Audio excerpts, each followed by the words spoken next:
Ladies and gentlemen, welcome to Life and Stories Network. It's about life and stories. Thank you very much. I am your host, Amulanta John Pelo, and better known as JP. And I'm your co-host, Miss K. Hello. Hi, how are you doing? We've got the Pastor A behind the microphones and everything technical. Voila, foodie. Thank you very much. And then we've got Mawara. Why can't you say something? Move closer to the microphone. Say hello to the people. Hello, people. Oh man, wonderful. Okay, it's that week again. It's a Monday. It's a fresh week, but otherwise we're getting too festive. You can even feel the mood, né? But the town is just empty today. Eh? Every day. Oh. Yeah, I think people are scared of coming this side of town because they are getting robbed. Oh, Yes. it's about getting robbed. Yeah. But it's not nice, eh? It's not nice, especially when you're broke. It's not nice. Yeah. But what do they want? What do they want? Because what do they want? Because like now it's not month end. It's not the 21st today. Well, who wants what? But Our Nyape boys in the street. yeah. I believe that they've seen Rustenburg as a target because there's no security in place. Yeah. There's no law enforcement taking part. Okay. Or in our law enforcement agencies, they are actually under-resourced, especially our own public safety. Okay. So you don't have a CCTV camera in the city, then you know that you can do as you please. Man, but your week after all, let's just say the whole weekend. How was that weekend? The past weekend? The weekend was actually quiet, eh? Yeah. Chilled. Yeah. Very chilled. Mm-hmm. I think people are just wait. It's Mampara week, guys. Is there such as a Vampire week in Rustenburg? Actually, there is. Yeah. You'll see from start of Freitag, you'll see Yes. what's going to happen. You'll see everybody's going with their own cars to work from Friday morning. Yeah. Traffic is jam-packed. Yes. All the malls are packed. The CBD will also be packed. So we have Mampara week in the Platinum City. But when you look at the pubs, the taverns, and your events, people are hosting events every week. So hence I'm asking, is there any sort of... I'm sure people went to the Matronisas to get something for the weekend to pass, For the to weekend. keep themselves going. Yes. That's so wonderful, man. Mawara, I want to hear yours. How was it? I think it was one of those Vampire week, as they're saying, but I don't think you've got Vampire week. Mawara. You don't even have to ask me. You already know my weekends are very, very chill. Exactly, that's what I know for a fact. Thank you very much, man. This is Life and Stories Network, and then today again we go on, we move on, and then we are so appreciative of everything that we get. Every time when we get a guest, we are so delighted, and then we get so happy because these are high profile people. You can call them whatever you call them, but every time when there's somebody here saying, I'm gracing this invitation, we are so happy about it. So for those viewers at home, everyone who's just watching Life and Stories Network, we are again allowing Mr. Snyder. Yay! And the first time in this Life and Stories Network episode, we are having more Lara. Yes. And then you'll have to hear this. Please, you've got to watch this and listen to it attentively because today we are having Snyder. I wanted to get that name. It's King Luan Snyders. Yes. King Luan Snyders. So King is a nickname that just took its place on social media. So it's just a king. So when you go to the biblical stories, the Bible says we are all royalty. Oh. Yeah. So Naki, I'm a king. Ki Chief Snyder. Oh, okay, Chief. Do you speak that political with that political voice? Do I? Yes. Yes, I do. Oh, okay. I'd love to hear that. But I know, when we talk of political cane, we'll have to look into that. Yeah. But before we go there, let's just give you the time and opportunity for viewers at home to just, get to know who you are, because you might like the name Schneider. Myself, I like that Schneider. It's like you can speak Afrikaans for the whole day, 24/7, 365. The yellow dag. So, welcome, my dear Asseblief, let's just go. Let's begin. Your Afrikaans is difficult to speak on an interview, Even though it's a mother tongue, but dank dat julle my hier verwelkom het. Ja, Ek dankie. is tussen, ek is hier. I'm actually appreciative of being here. I had to honor the invite. Yes. It's important because, there's a lot to talk about. Wow. Yes. Yeah. I believe so. Yes. And I believe you guys have a lot of questions to ask. Yes. Miss K was like, yo, Luan, I can't wait to see you. Can't wait to have you on the show. Like, guys, I will come. Let me first check my schedule. And actually today I said, let me And just then she's clear here. everything. Yes. And I am. He said, wat ons praat? Wat gaan ons oor praat? Yeah, man. Let's get to know you better, because for some would say no, I'm a cancelara in Rustenburg and then so on. They don't know where Luan comes you don't from. know where Luan comes from. Okay, Luan Yeah. comes from Karlimpak. I'm born and bred in Rustenburg. Okay. My parents are all in Rustenburg, and I grew up in Karlimpak. From Karlimpak, I went to the primary school, to the high school at Hoërskool Grenswag. It was a totally different scene for us. And yeah, I just found, and I just rooted myself How here. different is that? When you come from a multicultural school where there's only Setswana kids and colored kids, we adapted to the fact that, okay, we are going out to the world. And then we had to go to Hoërskool Grenswag. We never had the encounter with Afrikaner kids, Yes. We had Afrikaans teachers in Karlimpak primary school, but when we got to high school, it was a total different scene, because it was the majority of kids that went to school, there was Afrikaner kids. Oh, yeah. And we had to adapt. And it was actually fun, because we actually learned each other's culture. Yes. So they had to understand what is a colored. They always knew me as dancing like Michael Jackson at school. So I you were would do dancing. the moonwalk and everything. So that was my signature move at school. Yes. That's the move that kept me going. Even though my elder sister and my cousins all went to Grenswag, for me it was a total different scene, because people had this thing of always wanting to talk to Luan, and Luan always wanted to know people. Oh, Yeah. yes. So Luan wanted to get in there, in the conversation. Let's be part of the conversation. Belong to it. We had to belong to it. Yeah. And that's how, and then I went to work for the mines. Not long. That was after your matric. After my matric. Then after that, I was just an activist for the DA for quite a long time. And 3 years into that activism, I left the youth league, by the way. I was part of the youth league from a small age, tender age. We would run around with the youth league, blah, blah, blah, ANC youth league. But then it didn't work out, because the youth league literally split. Oh, okay. Was during the time of Mospakwe's killing. Oh, We were divided yes. in court, and everybody was just, this is this crew, this is that crew. That's how we learned about factions. But how did that come about? Because you are from school and then automatically you are an activist. What- Actually, from school, Yeah.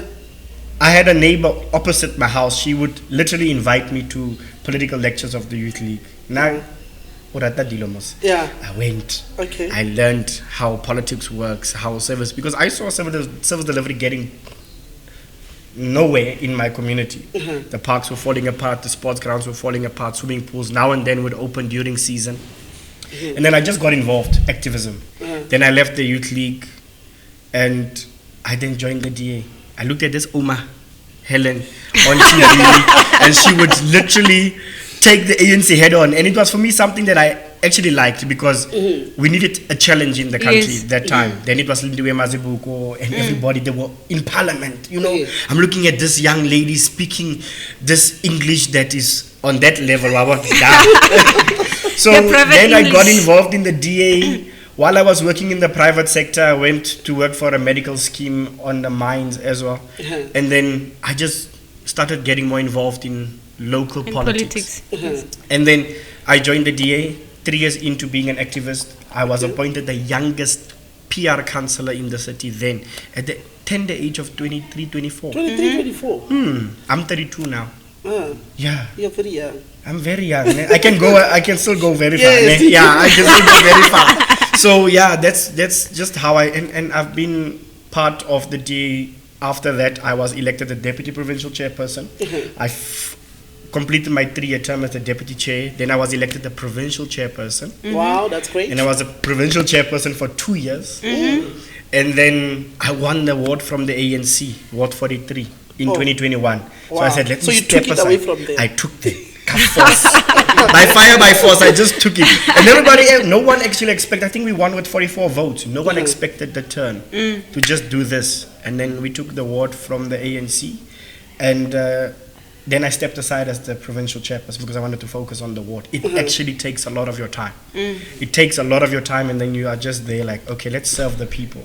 But besides just serving the ward, I actually serve the city. I love Rustenburg with my whole heart and soul. This place born is and beautiful. bred here. Once you are born and bred in Rustenburg, you will always love it. You will go away and you will come back. Yes. Once you drink the water from these taps, even though they aren't water.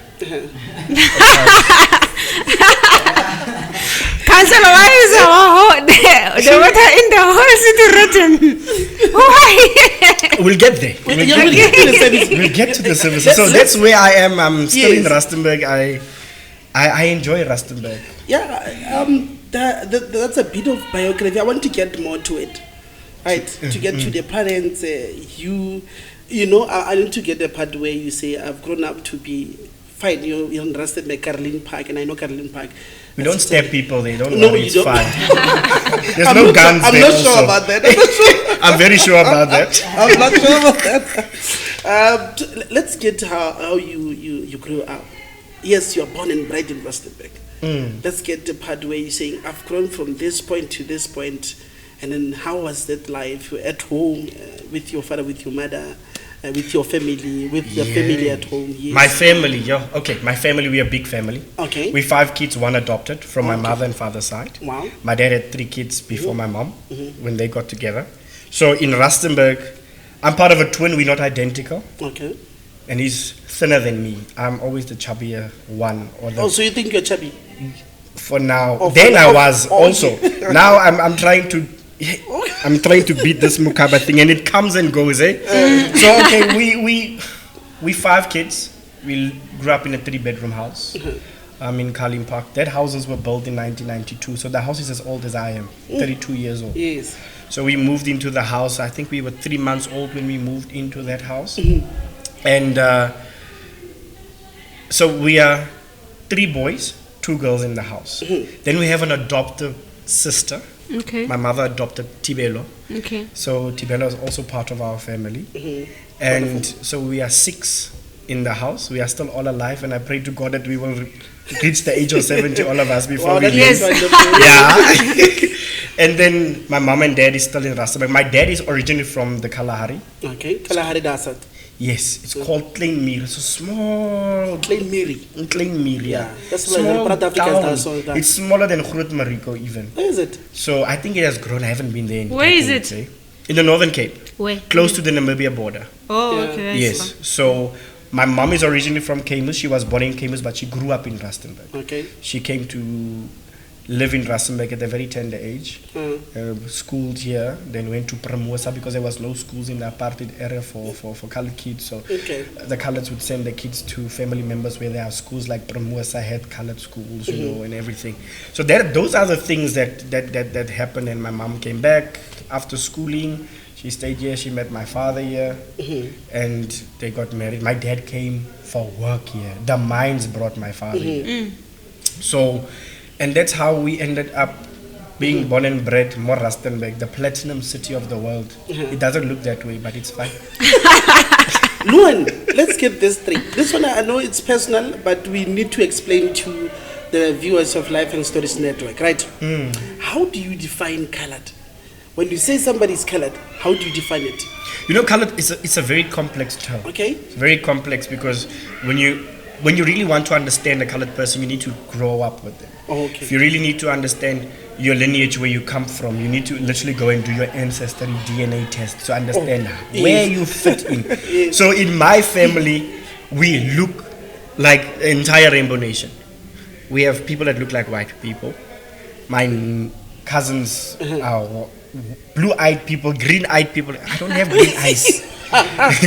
And then we have Indian-looking people. You will see my sisters; they would have a similarity to to the Indian community, and that is how we are a very mixed community. There's a lot of stereotypes, which I understand why, and I don't think we'll ever be doing away with stereotypes. Yes, we will never. And then we have colored people that are dark-skinned. We are there. Yeah. And me, you decide where you wanna place me. When I go to locationing, and then no guys, I'm a colored. Please, can we get that one right? So that is it's a very, and we fit in everywhere. Yeah, it's just complex. We fit in. If I want to sit with Afrikaners, I'm Afrikaner. Yes. If I sit with Setswana speaking people, I'm Setswana. Yeah. If you take me to KZN, I'll be Zulu for you. Yeah. Oh, I understand. We'll get to that part again because okay, you wanted to say something? No. Kay is listening very attentively. So yeah. No, Luan.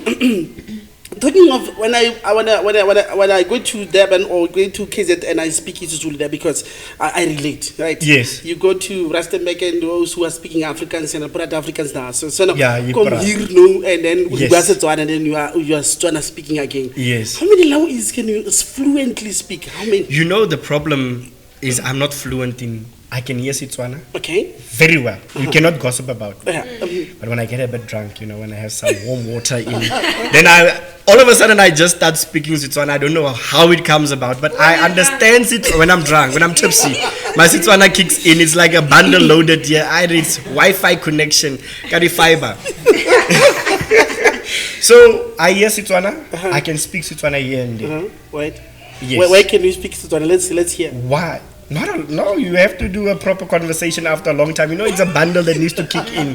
Yes. So it's not like what I hated in primary school is they deprived us from speaking any other language besides Afrikaans. Oh man. Because we were an Afrikaans medium school. Oh yes. So we never had an opportunity To learn other literally languages. learn another language. But reading Setswana is also a proper one for me. I can read it. Oh. Really? Hey, when Get I can when I take time and literally function, I can read, I can make out what we are saying. But we'll get there one day. That's My goal is to literally be fluent in Setswana, Okay. be fluent in isiZulu, because Zulu is the most Spoken popular, language. most Yes. spoken language in the country. isiZulu is one thing that it's a sexy language. Is it And sexy? Xhosa is also, it has that, you know. You can speak Xhosa also. I can't, but I want to. That's what I'm saying. But you can also hear. I worked with Xhosa speaking colleagues on the mine. They Okay. forced Oh, yes. me to understand. Forced. Yes. I love it. They said to me, Luan, we are not going to speak to you English, we'll speak Xhosa. So that So you hear I it. could hear. Yeah. So if I'm around a group of people that speak a certain language, I can literally make out the conversation without having to. Oh Yes, I can make out the conversation. I'll respond to you in English, it's fine. Uh-huh. Sometimes they laugh at me, my Tswana friends are Snyder. Don't do that. Don't do that. But it's that's what I love about South Africa. Uh-huh. Very diverse. When I see Afrikaner people speaking Setswana, I'm like, yeah, this is where we're supposed to be. Yes. No, exactly. That's where it's And supposed it to be. makes it so nice because then it literally kills the narrative of racism. Yes. It kills the hate that we are experiencing. Like now, have you realized there's no one talking about racism and people are being offended by anyone Yes. at this stage? Wait for 2026 local government elections. Yeah, and then you'll see. Then you'll see. It's just a political game, man. Yeah, People it's a are playing political- all of us. They are playing all of us. Everybody's playing. They are playing us. So it's about politics with people's lives. It's about politics, about people's lives. Luan, man. I heard something about Scope. I don't know. Your favorite? Scopo. Yeah. Yes, Scopo, guys. You Oh, know. I saw him post something that. Yes, I Kay. heard that's Scopo. from that place. Sure. Guys, you know that? Mukhodu is my favorite. Mukhodu. Scope, everything. African cuisine, sushi, everything. I eat everything. There's nothing I do not eat. Yes. Mautwane, I eat. Do you cook them also? I don't cook.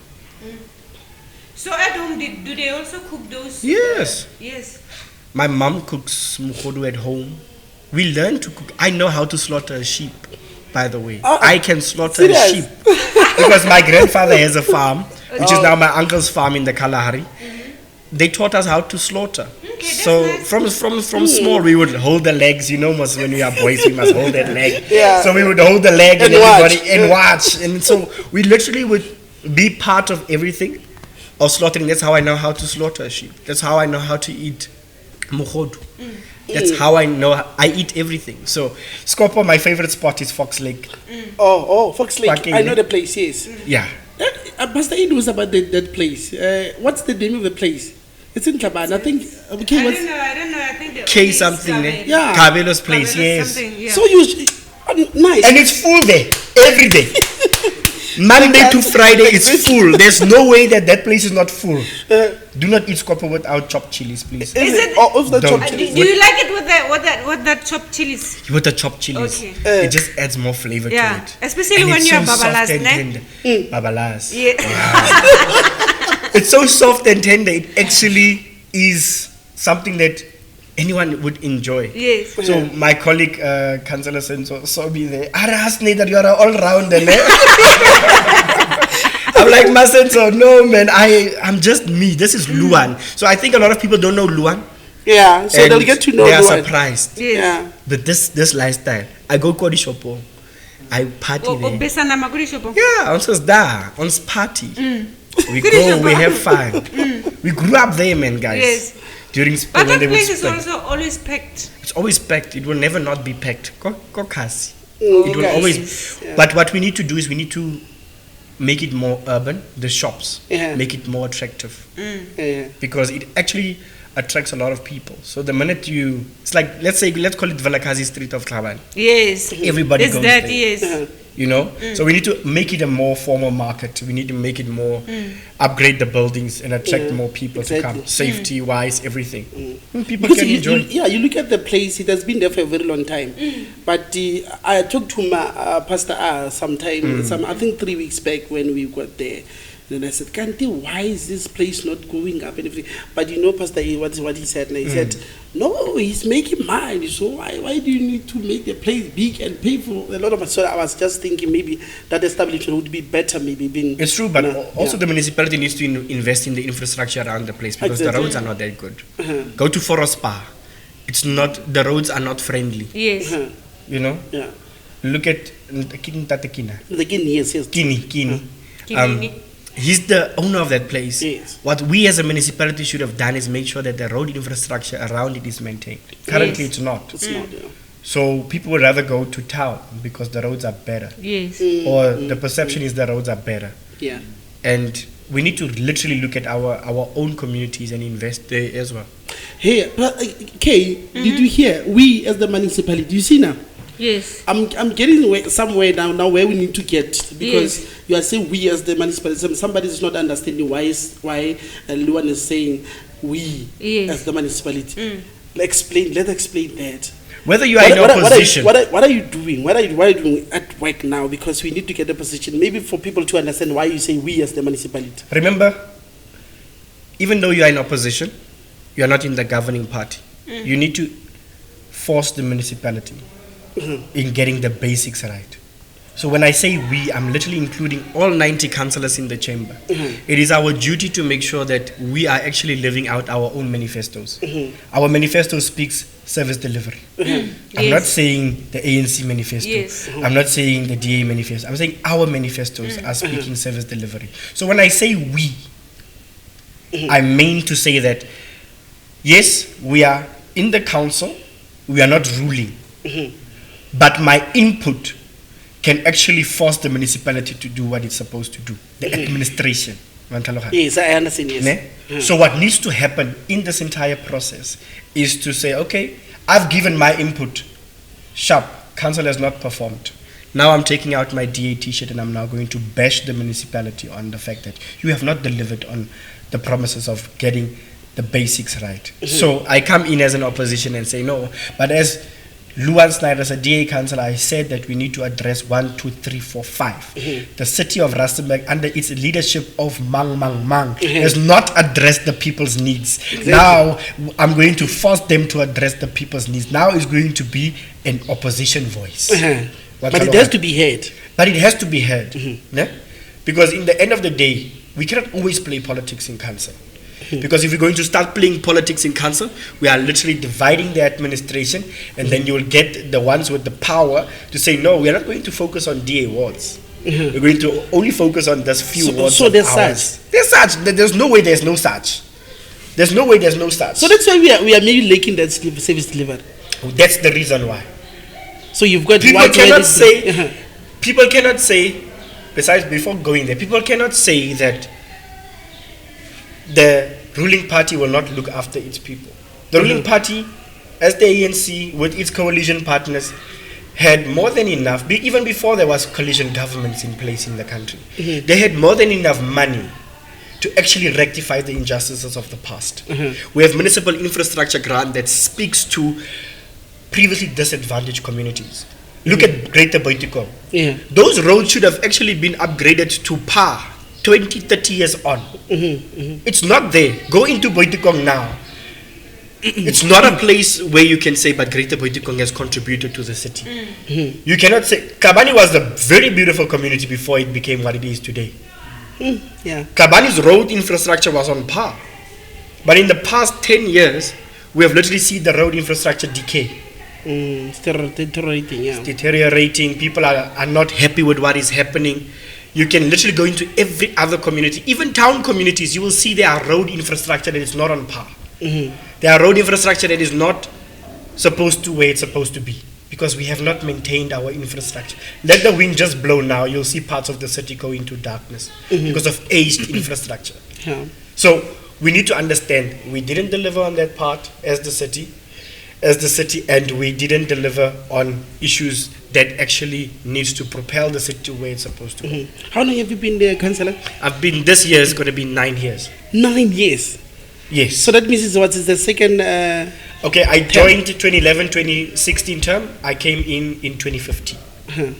That last year of the term. Okay. The 2011 term. Oh yes. Then 2016 I was re-elected as a PR councillor. I was number 1 on the DA PR list. Wow. Number 1 is Yeah, no, I get the point. as Yes. the Ian. Yes. And then the 2021 I was number 2 on the PR list. But because I got the award, I was in already. So I didn't have to temper and PR. Yeah. No, I was already there. So we need to understand how politics works. But we need to propel the city. We need to take it far ahead. Look at our CBD. You guys mentioned earlier on that it's not safe. It's not safe. Yeah. I've come to the post office many a times where someone was shot, robbed or mugged.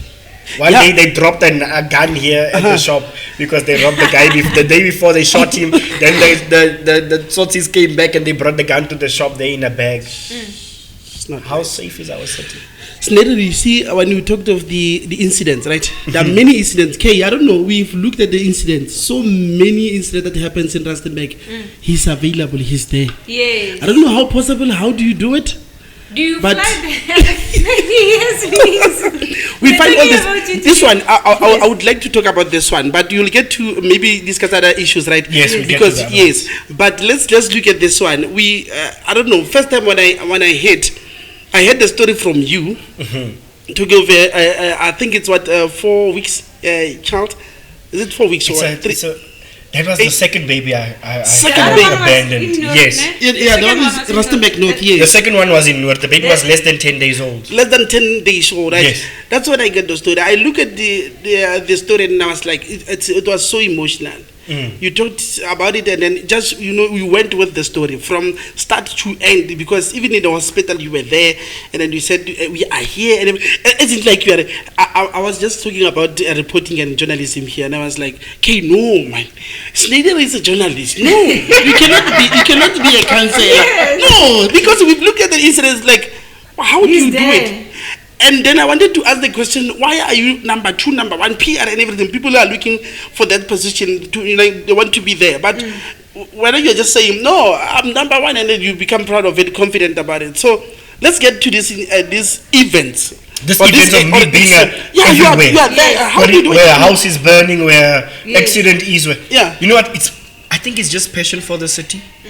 I believe that if I'm not going to do it, who will? Yes. Oh, yeah. You understand what I'm saying?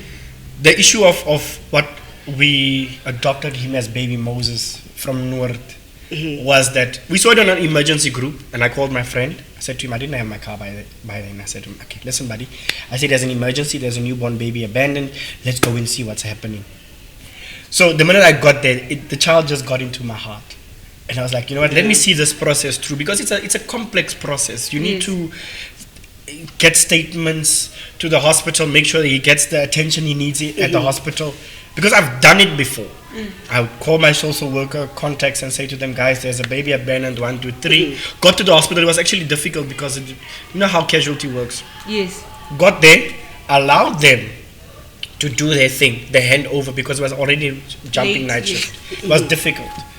Then I jumped on the phone because now we're waiting. The we don't know how long he's been abandoned for. He's hungry. I'm asking the nurse, nurse, can we please have a bottle of formula, something, Yes, just something. to give him Yeah, something just to give him drink. He's starting to something, become yeah. uneasy. And the nurse, he just looked at me like this. I didn't introduce myself or anything. I left it. I don't play that card first. I want to see how you treat a normal. Yes. Yeah, yes. Understand? I left it.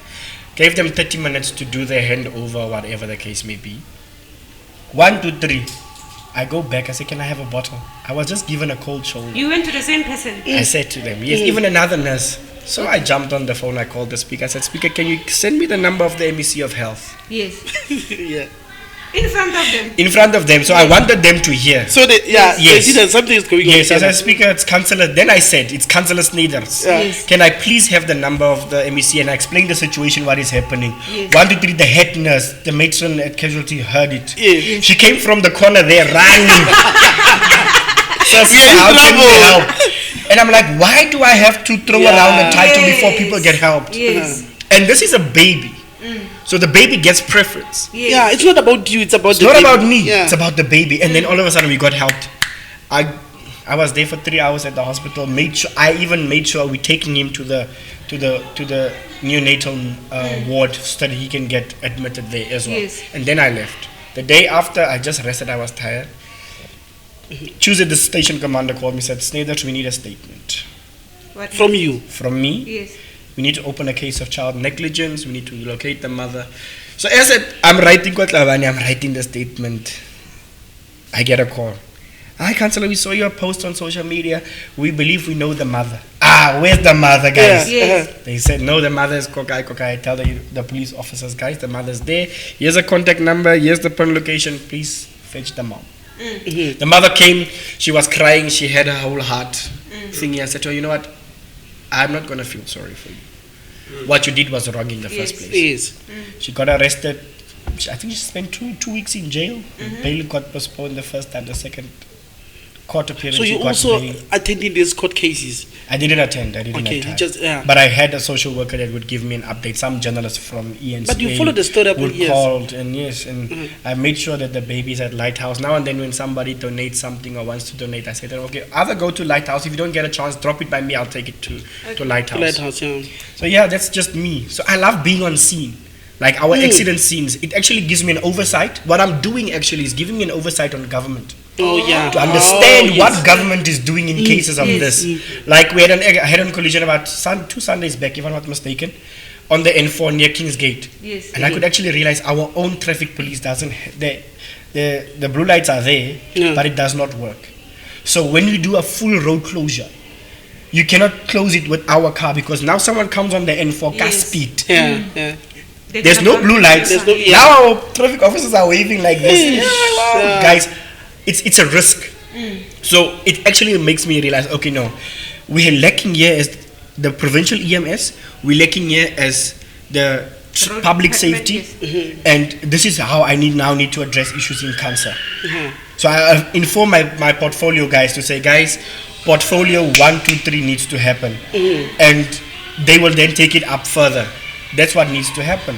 So it gives me an oversight on government, and it actually gives me a point of fighting where I need to fight for the people and Yeah. for the city, and also for our very own employees of the municipality, Yes. because their lives are in danger on the road.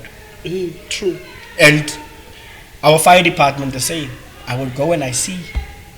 I once called, I came from Joburg from Wits. And I think there was a power failure and traffic was Yeah. Thank. packed, jam-packed. So I pulled over, I made a U-turn, I followed the traffic, I pulled my car on the side, I called them, I said, guys, I am on so-and-so road, R24, on the N4 off-ramp. I'm giving you guys time to respond, to come and send pointsmen to address this jam-packed traffic. Because traffic lights aren't working. Yes. Yeah. People are taking an hour to get from Shell Garage Jesus. to BP Garage, Komolo. So I gave them time.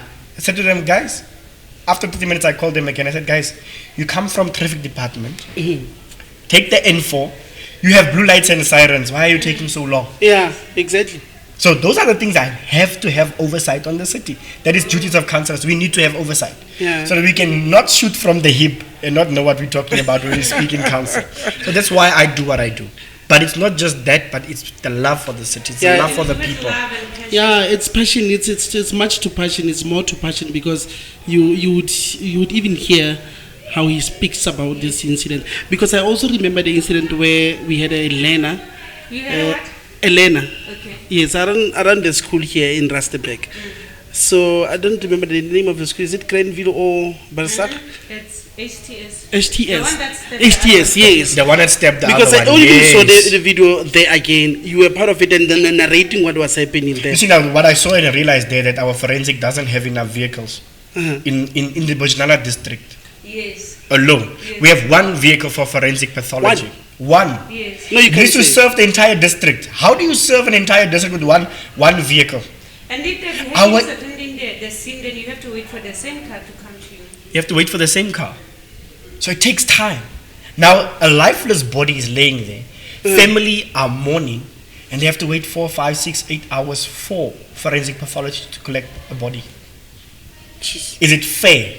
No. That's not servicing the people. Yes. Because I once saw, I think it was last year in Chavani, they stabbed someone in the morning when that person was coming from the tavern. And that body stayed there for like 8, 9 hours. Exactly. Because you have to wait. The vehicle might be in Moses Kutan. Yeah. Now it has to come back to Rustenburg. They have to do the shooting of pictures on the crime scene and everything and then come this side. Or the guys that will come and take the pictures are here already. Now they have to wait for a vehicle to collect the corpse. It doesn't work that way. We need more vehicles. We need more ambulances. We need more traffic officers on the road. We need more law enforcement on the road. So part of... And the city can afford that. Can the city? I'm just saying, in the city that we are in. If we collect revenue the way we're supposed to, we Yeah. can afford. But nowadays at we are not. this stage is Makpas, Not in the city, Magpas. the platinum capital of the world. Remember, 70% of the world's platinum is mined in Rustenburg, Yeah. and it's been mined Then for you are saying decades. 70. And what does the city have to show? We have more informal settlements now than ever. Yes. Rustenburg should have been a metro by now. It should We have are been, is not. it not? No, we're not a metro. We are Rustenburg local municipalities, not Rustenburg metropolitan city. Yeah. But we qualify. Qualify. So why is it But not happening? It's not going to happen because the administration is lacking, political will is lacking. We are not there, Chief. Will we get there? Now? I don't think so.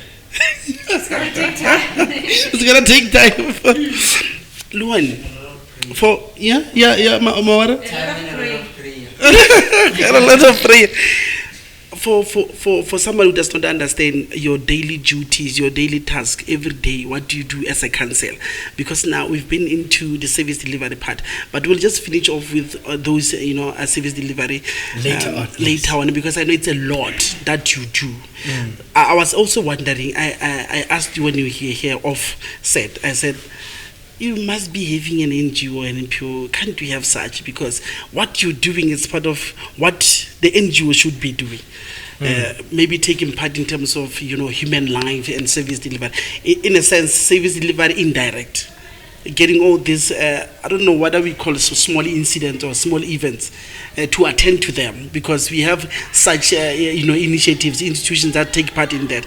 But I look at you and you are doing that and alone.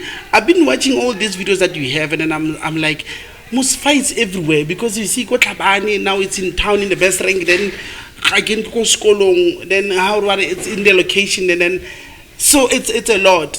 It's a lot that you are doing. So I was also wondering, what do you basically do every day of your life as a councillor? Because now it's your second term, right?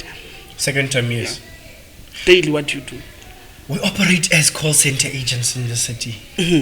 When I say that is, remember we have our own fully fledged call center. Our call center is the one that takes complaints and gives feedback to residents. Is it operational though? It's operational on our WhatsApp for councillors. Okay. Because For councillors. councillors get preference first here. Yes. Have you tried calling a call center in Rustenburg? How long do you get through to report a blocked drain? So we have our own WhatsApp groups on these devices, ne? Which I'm not complaining about it, but it gets tiring as well. So what we do is we need to do oversight on a daily basis. I love reading. I love asking questions. I would go to the municipality. I want to understand, why is this not working? Why is that not working? I engage with my community. And the best way of communicating and engaging the community at this stage is on my WhatsApp groups. Because they would report their problems here. I would forward it to the call center group where councillors and directors are. And the mayor and everybody is there. So now, it's not supposed to work that way. Councillors are not supposed to be call center agents. Yeah. Now it actually takes a chunk of what we are supposed to do away, because we are sitting like this the whole day. Yeah. Even while eating, You're on your phone. on our phones. On your phone. In church, I'm literally doing this with my phone and seeing, okay, that's happening. Okay, you put it back. Then I need to listen to the sermon. So it's a distraction at this stage doing this call center work, because we are call center agents. So our duty is to have engagement with stakeholders, communities, NGOs, all those type of things. And we don't get to that because we are literally running the administration. I see this WhatsApp group as interference with the administration, because according to the Structures Act and the Systems Act, councillors are not allowed to interfere in that and instruct an employee of the municipality, by the way. But we are doing wrong. But you are doing wrong. And then you continue doing it. As councillors, is taking a call and then sending it to the foreman and say, hey, I have a power failure in this block. Even though it's the call center's job to dispatch. Now we are now interfering in the administration. And I told this to the mayor. I told it in council, in full council. I said to them, guys, we're interfering in the administration. As councillors, we are instructing officials of the municipality what they should do. It's not our duty to instruct, but to oversee. It's oversight. It's oversight. So we are lacking in that fashion. So you mentioned NGOs. NGOs are to come on board and assist where government lacks. But they are not having that financial arm. But the preference then, are they been given the preference to come and work with you? Not all the time. Why is that? I've realized a lot of people that has NGOs are fighting councillors. They are fighting their way into assisting. And a lot of people still need funding. And it also affects councillors in the end of the day, because they think council has that budget. We don't have that budget. We can just advise and say, go to floor mang mang, or go and look for finance or assistance at this place. So we don't get in there. And NGOs are actually supposed to be working hand in glove with government. But because there's a lack in between the two, that engagement isn't there. It now becomes a tug of war, if I can call it that. Tug of war, in a sense whereby the NGO wants to assist. Some councillors don't want to assist an NGO, and that's where the fight comes in. You know? And we have a long way to go. There's NGOs with a lot of money. NGOs with a lot of money. But those are NGOs that are actually funded within their own companies, and big companies would even have outside their own NGOs, and then they would feed the money in there and then go out to the communities. So we have that going on. It works. But it only works in a government that actually works. In the government that works, right? Yes. If your municipality doesn't work, it won't work. I want us to go to the council chambers of Rustenburg. Yes. I know you are there full time. What should we know about that council chamber? In terms of, you talked about 90. We have 90 councillors. Yes. Can you tell us something that we don't know about that council, because you are here now? Yes. Maybe to explain that. The parties that we have inside there. We have the ANC, who was 43, they are now 42. Due to the fact that they lost Ward 45 to the MK party. The DA have 13 councillors there. Freedom Front Plus has 3 councillors. Then we have Tsugang Civic Movement, who doesn't always sit throughout the entire council meeting. There are 7 sit throughout. Is it till the end? Go and look at the live streams. I'm not lying to nobody here. They are always not. Some of them are not there. But they've been chosen by the people, like you're saying. But other people following up and see who are they representing? They are not even following up. Yes. The constituents. You need to follow up. Is my councillor attending meetings? Meetings, yes. Because there's 2 attendance registers being circulated. The one in the start of the meeting and one at the end of the meeting. Is it? Yes. So if you don't have an apology, then you are basically absent. Where were you after the end of the meeting? Yes. There were many a times, and political EFF has how many? 17 councillors.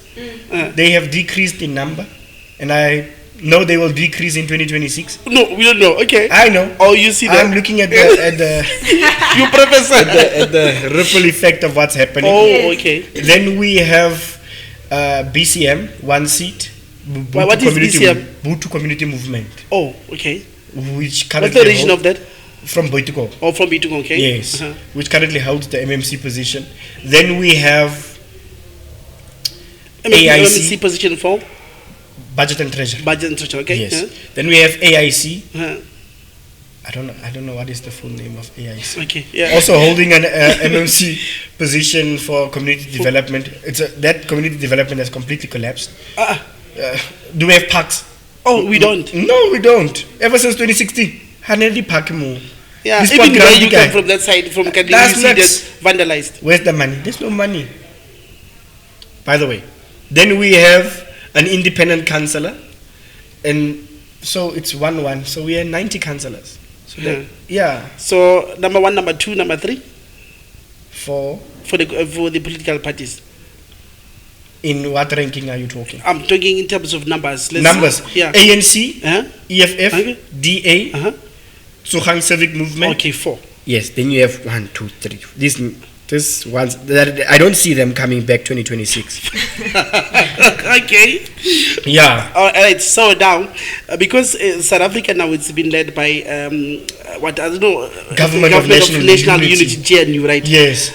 So is it happening in Rustenburg? Do you have something of There's a that sort? statement of intent by national government to actually implement the same level of government of national unity on local level. Yeah. It's still in discussion. Will it work in the Oh, local? okay. Will it work in the local government? I think it would if the guys on the ground decide. Remember, we need to see what is the feel of the people. Uh-huh. You need to understand, okay, Rustenburg, is it working?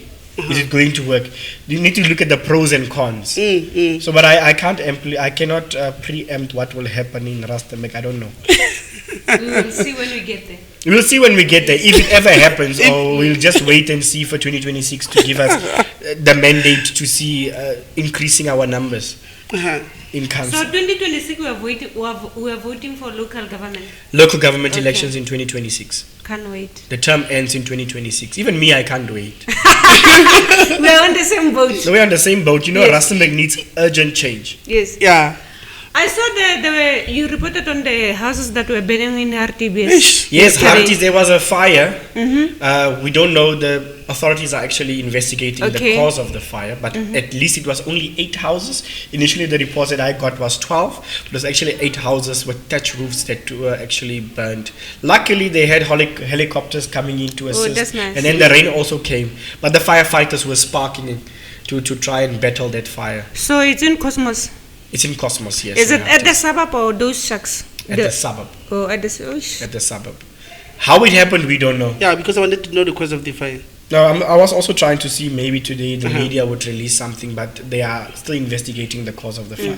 But you've got sources all around, so you'll get it. I have sources. People will call me. But now, because of talking of sources, I want you to get maybe to get a statement from you, your comment from how you feel about fake news and misleading information, because those are things that every now and then you report of what you see. Like we explained about the 8 weeks chant that you talked about from Rustenburg North. You talked about it because you see and then you know who, and then somebody got arrested. So what I like Yeah. when you say about fake news, it's important to go and see for yourself. Don't take someone else's word for it. Yeah. Or have a reliable source that can give you the facts that you need. So I'm always going, if I can't go myself, I will have a reliable source that I can actually count on. So I want to see for myself, or I have a To be certain reliable about- source. Because I don't want to report on something that is going to be misleading. And we will always have fake news. Trust me. Fake news will always be there. But it's how, and always have two sides of a story. Yeah. Don't just cover one side to a story. Don't tell me she slapped me and we do not know why she slapped you and why you are now arrested for hitting a woman. So we need to get both sides of the story. It's like just chasing wind. That is not. You need to be able to make sure you have your facts right and then you report on them. So I cannot go and speak on an issue on national TV and I have none of my facts right. I've learned in the day they train us very well when it comes to information gathering. Oh yeah. No. They are on par. We don't want to be caught napping on something. We need to cover the situation as it is. So there's a book, The Art of Spinning the Media. I'll send you the book name, the proper name. You must read that book. It will actually direct you on how to cover stories and how to do reporting. Oh yes. And then So it's part of reporting also, because it's part of reporting. You will appear as a politician on screen and you'll have to speak on issues. And as you speak on issues, you don't want to be lacking on anything, because tomorrow it will bite you. You don't want to be Fikile Mbalula who needs to now explain himself twice on a situation that he misinterpreted, or Helen Ziller would do a mistake. We're not saying everybody's perfect. You will at a stage in your life you'll make a mistake, but you need to know how to spin that mistake and rectify it, and then cover it and then smooth it out. What's your what?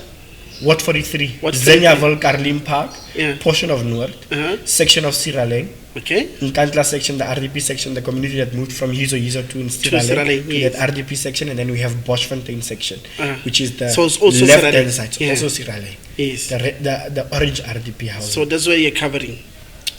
And a massive portion of an informal settlement that's mushroomed over the years. Right. This is the question. What have you done for them for the past 2 terms? Because now you're on the second term. What have you done for them? My first term as a councillor, ward councillor, not the second term as a ward councillor. It's my first time I'm a ward councillor. It's still a fight. Let me tell you, it's a fight. I inherited the community that does not have water for over 10, 15 years. And the infrastructure is not there. It might be there, but it's aged. Those pipes have not had water For the longest time. for the longest of time. There were projects that were put in place to rectify. Currently, we are busy with borehole in Boschfontein section. I'm still waiting for the municipality to electrify that borehole so that we can start pumping water into the reticulation there. Still, it has not happened. It's a year later. Why is it not happening? The question is, you are right. Why is it not happening? Is there a political will? Is there an administrative will at this stage? One of the challenges is there was a borehole done and rejuvenated by a Rainwater Foundation to give the Nkandla section of water. So what happens is the borehole is there, but now ever since the informal settlement started mushrooming around that borehole, they started illegally connecting onto the system. So the water where it was supposed to go is not going there. So we are stuck in getting things right in the municipality. I have one thing that I love is the fact that everything that I've fought for my community on my ward is on paper. I can pull it off my emails and put it there as a portfolio of evidence and say, this is how I have been fighting for the past 3 years already. And I have not, the mayor has still not responded to my request in 2021 after the elections to sit down with her to discuss the Rustenburg water issues. But you've got the reservoir there in one of your areas. It's in Nkandla, yeah. Yes. So what we did is it also, working? it's not fully, it's powered by solar panels, so it's not fully functioning because the capacity, the extraction of underground water to go into the filters and to purify and go to the residents, the water is not sufficient. The population is too big. Oh yeah. So what we did also and try and do was to connect, or what we did do is in the industrial area there's a pipe that we connected onto a valve to be able to open and supply in Nkandla section with water. So they get water as and when the reservoirs are open. So if industrial area has burst pipes and there's no material, then we literally now have to wait, and we are servicing people with water tankering. I hate the fact that a city as big as Rustenburg, with the resources it has and the mining houses around the city, is still supplying residents with water tankering. Should have never happened 30 years into democracy. But I know it's an alternative to supply water. But what have we done to actually rectify the fact that we need to get more water into the city? Yeah. We have the Bosport water treatment works. Was supposed to be upgraded from 12 to 24 megaliters of water. Not happening. And then how many liters on that reservoir? Which one? That one? I think it's 400 liters. 400. 400, yeah. So it's supposed to be saving how many places, the areas? Is it Sraling only in Kandla?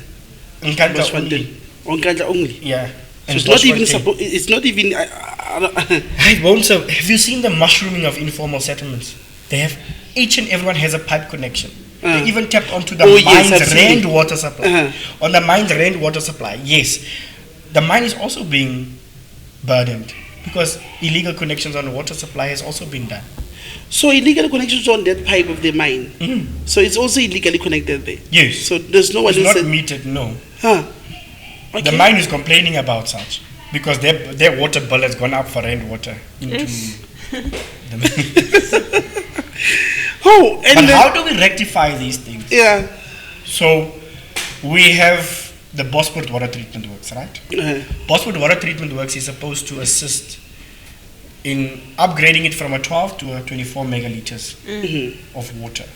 So in 2017, there was a tender out to upgrade the plant. The plant was upgraded, but the mechanical and electrical component of it has not been completed. So the pipeline that supplies industrial reservoirs has been built in 1956. So you can remember it's old. So over the past few years, it had a number of burst pipes. So it affected the supply to residents and to everybody. So the initial intent of the Bosport water treatment works upgrade is to upgrade it and then pump water only to Greater Boiteko. So it will take off the burden from the Magali's water that goes to Townlands and Tlabani Upper Reservoir. Yeah. So that was also to be able to mitigate the demand. So once that would have come into effect, the 24 megaliters, we would have been able to stabilize the demand in the areas of supply that side of town. Yeah. Then there's the Pilansberg phase 2, which we see that beautiful white elephant was built by Magali's Water, and the Department of Water and Sanitation came and did an inauguration and welcomed the project. The reservoir is complete. That's not water there. So how? As we continue live on Stories Network, we are speaking to Luan Snyders, our councillor in Rustenburg area. So we've been talking about water as one of the service deliveries that is a need, a basic need. Even in our constitution, it's there. It's a basic need. So I'm just thinking, like, in Rustenburg, when you talk of water, it's something else. And then you talked about the white elephant, and then I remember something. You read all these things, and then for viewers who don't know, especially in Rustenburg area, you get this information. Sometimes you don't get it right, but because you are here, we get to also learn of these things, the truth of it, because we love it when we want to hear what's happening in Rustenburg, because we're leaking water a lot. And it's not even Rustenburg only, but the whole province of the Northwest. Of the Northwest, yes. But, we've been there, just to cut in there. We've been there and reading about these, celebrations that these things here is working and everything. But you look at it and it's really working. You see, the question, what I hated was the then minister came and they did a whole ceremony and made it look so nice. They didn't tell people Harina Metsi da. Yes. Harina Metsi, number one. Number two, they don't tell us when the water will come because it's a whole process. Yes. It's a 30 megaliters reservoir, if I'm not mistaken. I can't recall the size. But they haven't even pressure tested to see if there are leaks on this multi-million rand reservoir, because there's no one pumped water in there and said, okay, let's see if there are any leaks on this newly built white elephant. I will still call it a white elephant until I see water. Yes. And the pump station that used to pump water from Mafenya Reservoir in the RBA area, that water needs to pump all the way from Mafenya, which is near Bosuk, just after Bosuk. You know where Sundown Range? Yes, yeah. Yes, from that Sunset location, Road. Sunset Road. You need to pump water from there all the way up, I think 200 meters up, up into the reservoir. The pump stations are built, but harina mutlagas. It's not connected to electricity. There's no substation that will give it electricity. ESCOM has not even given, and they say it can only happen 2027. 2027. So we have written letters as the DA to ask them, guys, kupa information. When will this project be complete? When can we expect water? Yes. What will happen? So the city is still not benefiting after a multi-million rand. I think it's $1 billion spent on the Pilansberg. Is it complete though?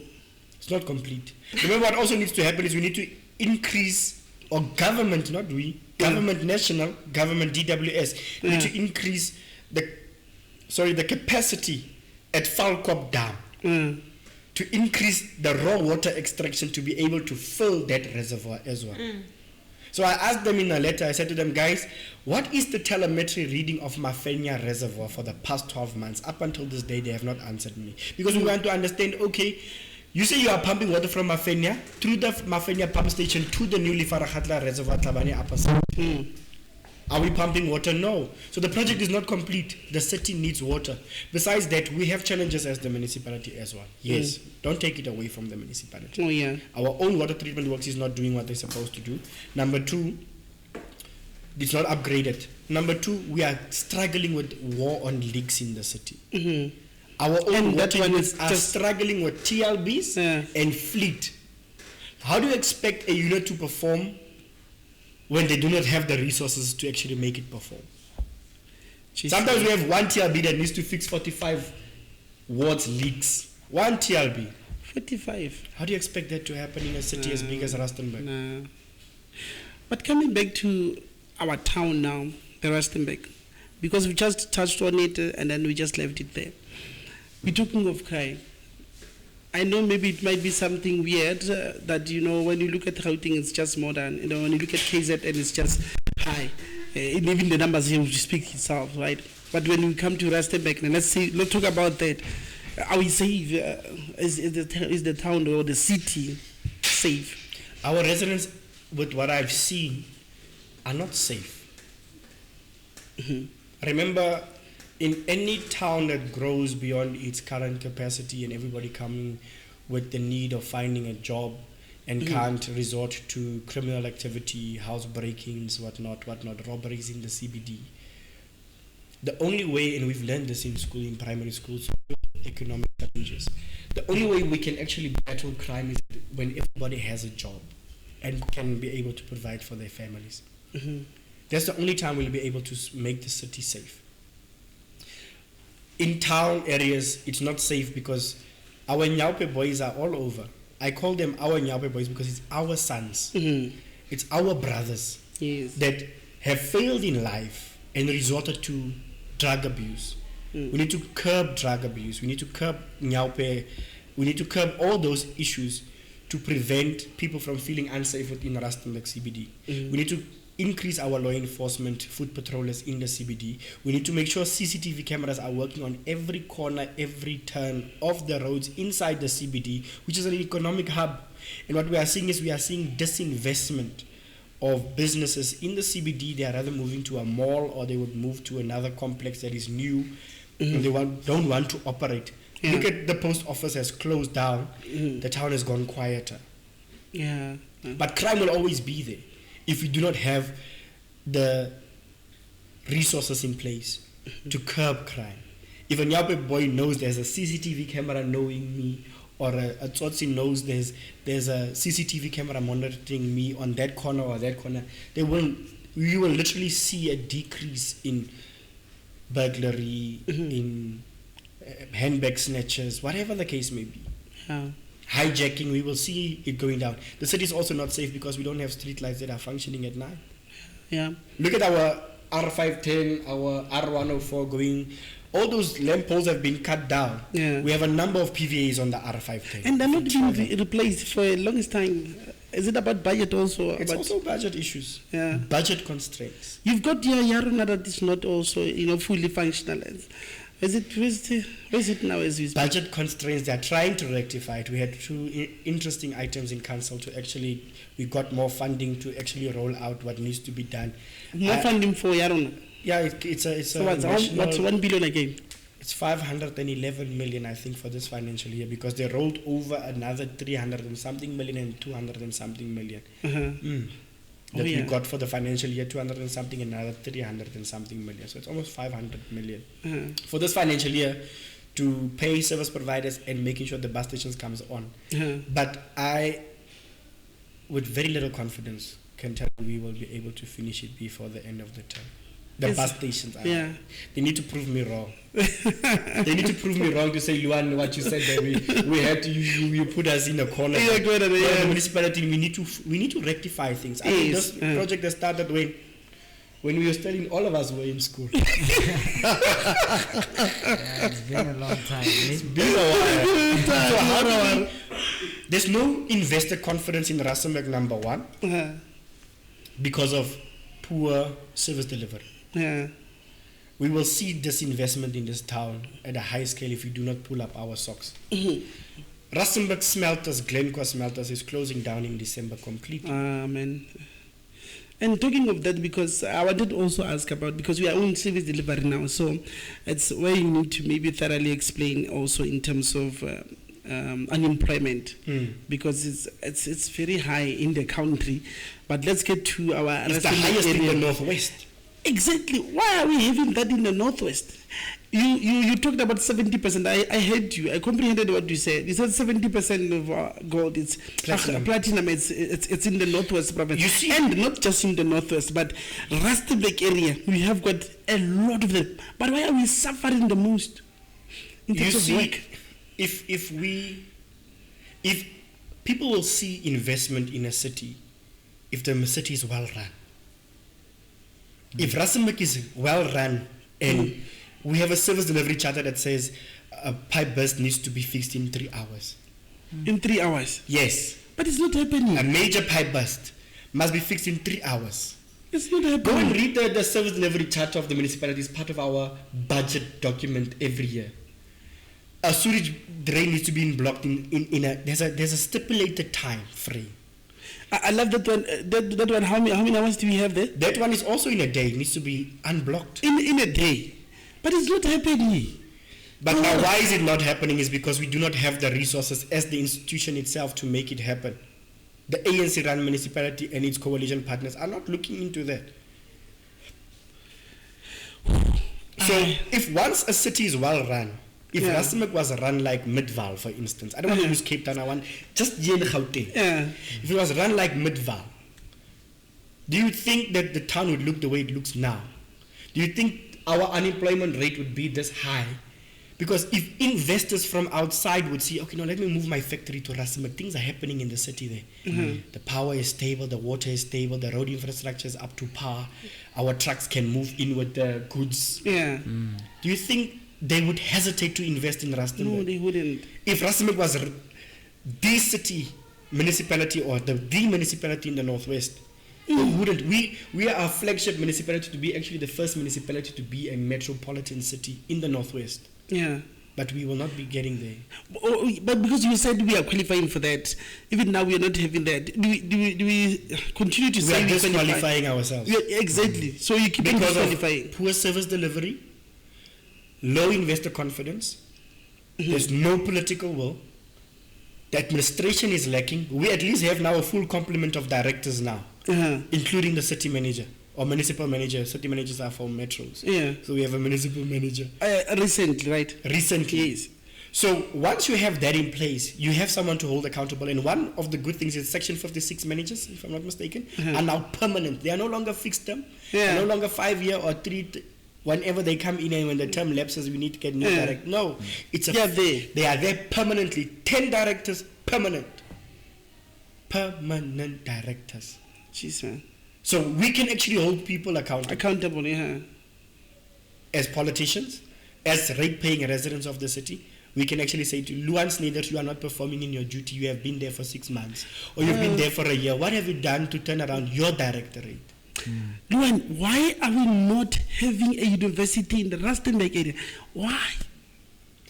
Is it that we cannot afford?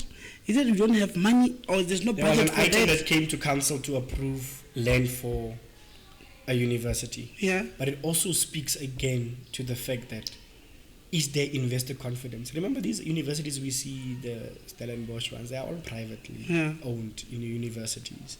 So I wouldn't want to build a university in Rustenburg if the service delivery is not on par, if the infrastructure is not coping. So we also need to look at those type of things. Government needs to come in, the Department of Higher Education will also play a part in making sure that we have a university in Rustenburg. Because Rustenburg needs to go beyond mining at this stage. Yes. We have the 2040 master plan that speaks of a Rustenburg beyond mining. Because platinum is not going to be there forever. Yes. The reserves are getting finished. And we need to rectify those things. So it's also another process that needs to be followed. It's part of the 2040. If you ever want to read about Rustenburg beyond mining, go to the website and type in Rustenburg 2040 master plan. It will actually give you an understanding of where the city needs to go. But have we laid a brick? We have not even Exactly. even the place tiles for putting the foundation. But even the land, where did you get the land? Is it a specific land just nearby, or is it far away from? It's central to everything. Yeah. Central to It's been amenities. approved. It's been approved. And then it was recalled. There was an issue, and I just need to recall what the council decision was. But it's in the loop.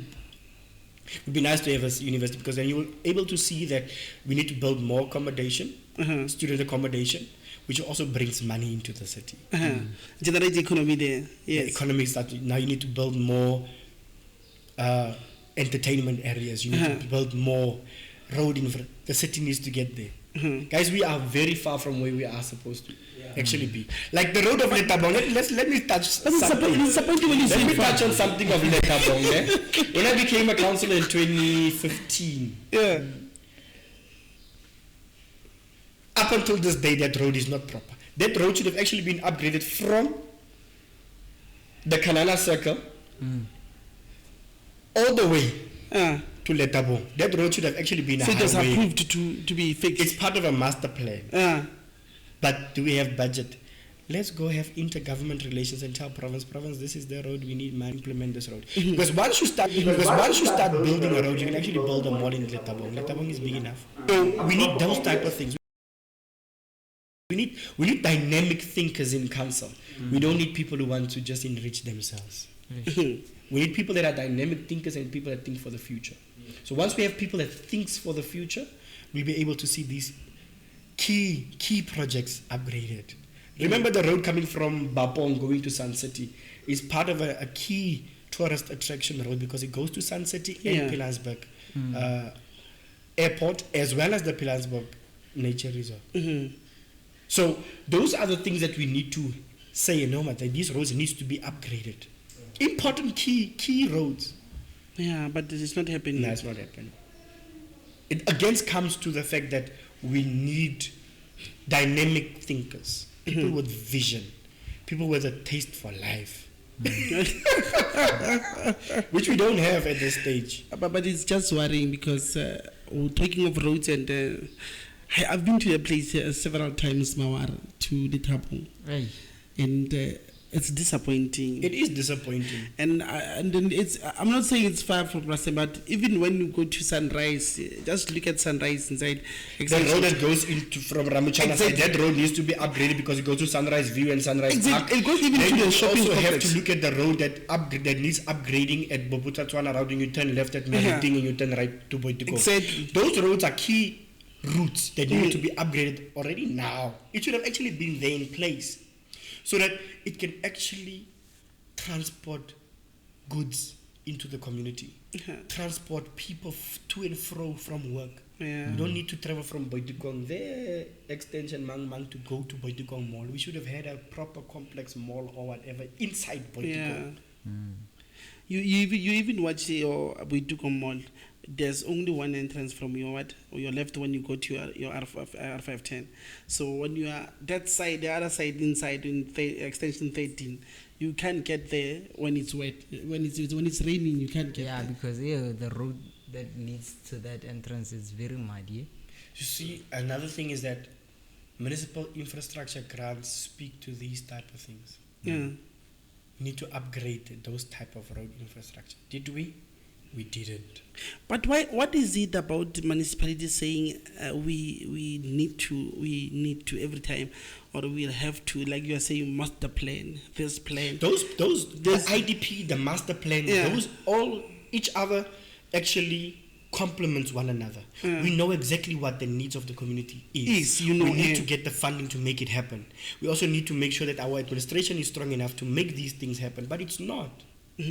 Because we had Hollywood, we had actors, acting directors, everybody's acting. So we need to make sure these other things are actually in place. Those things needs to be in place. It's important key aspects of life. So once, like I said, once there are development in a city, infrastructure development, it creates jobs. Because even if it's a 2-year contract, somebody got paid a salary. There is investor confidence. People will say, okay, no, Amazon can say what they are doing. All of them are flocking to Cape Town. Amazon would say, no, let's have an outlet, or Takealot would say, let's have a warehouse in Rustenburg to distribute all our goods into the province of Northwest. You are closer to OR Tambo, you are closer to Joburg, so all our goods can go there. So we will start build a warehouse that will take things from Rustenburg to Mafikeng to Lichtenburg, Koster to Vryburg, Klerksdorp, Potchefstroom. All those infrastructure also needs to be in place, because you cannot travel on the road from Koster to Lichtenburg, from Lichtenburg to Klerksdorp. Those are main carriageways, I would call them, to make sure. So we can even have Takealot in Rustenburg and still courier things to Botswana, Gaborone. Because South Africa is key. Even Rustenburg is a key. Trans-Kalahari carriageways here. We can go into SADC here. I wanted to talk about something here, looking at the tenders, because I know that one is a big issue, but I know you can just chat it there and there. What's your take on this? We are having contractors, they are being given money. What do you call them? Tenderpreneurs, right? You have them. Now today you are calling them what? Construction mafias and whatever you call them. They call themselves that. So let's get an understanding on that. What's your take on that? Because you are having the same thing that you would say now, from Karana to, like, your cycle from Karana to Letabo, that was supposed to be fixed, but it's not. Maybe it would have been that you had your team where it's supposed to be working. You find people, we are fighting because you guys don't have our people there, or our community members not working in the project. So you need to go. You need to stop everything that you are doing. But if you've got your community members in there, then the project can just go on and continue, right? But we have got so many, projects that failed because somebody, misused the money or ran with the money or something like that. So we have got the situation even now. You've got somebody who's starting a road, but it never finishes because somehow the money was not sufficient, and so they left. The money can never not be sufficient. It's poor planning from the contractor side. Certainly. It's also poor planning of contract management from the municipality side. So there is I can't remember the section, I think in the MFMA 116, if I'm not mistaken. I don't want to quote the wrong section in the MFMA, but we have contract management in the MFMA that speaks to monitoring contracts, to see the performance of contractors, how they are performing. Are they performing in the budget that they got the tender for, and in the time frames? So it's poor contract management from the municipality side that results into that. I do not support construction mafia. My organization does not support extortion. Right. It's a criminal offense for anybody to stop a contract because you are actually stopping service delivery in any city. You will see our DA Minister, Dean Pearson, that speaks of, Dean McPherson, that speaks of against the construction mafia. And it's a criminal offense. And you will see a lot of people are arrested now after GNU came into place. Because it actually deprives service delivery to the people. It's not your right to stop a sewer pipeline replacement as a subcontractor because you want to get in. Did you tender for the process? Did LED play its part in making sure, okay, let's come and let's get subcontractors that are qualified to do the work? We need to look at those type of things. So I do not support the construction mafia. Because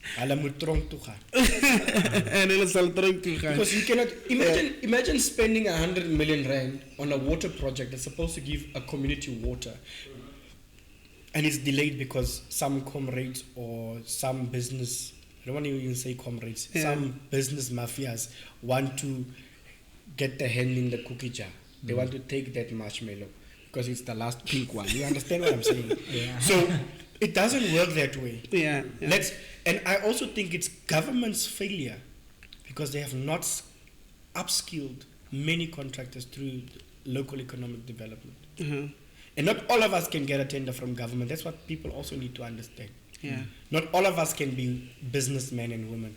Not all of us can run a company that gets tenders from government now at this stage because everybody is hungry. Everybody sees it as a faster way. I love that you can say it. Everyone is hungry. Everyone is hungry. People are hungry out there. People are starving. We have unemployment. We have a poverty. We have everything in this town. And in the country as a whole. You know, Luan, I'm asking this question because you look at the Rustenburg and then you're looking at Yarna stations, right?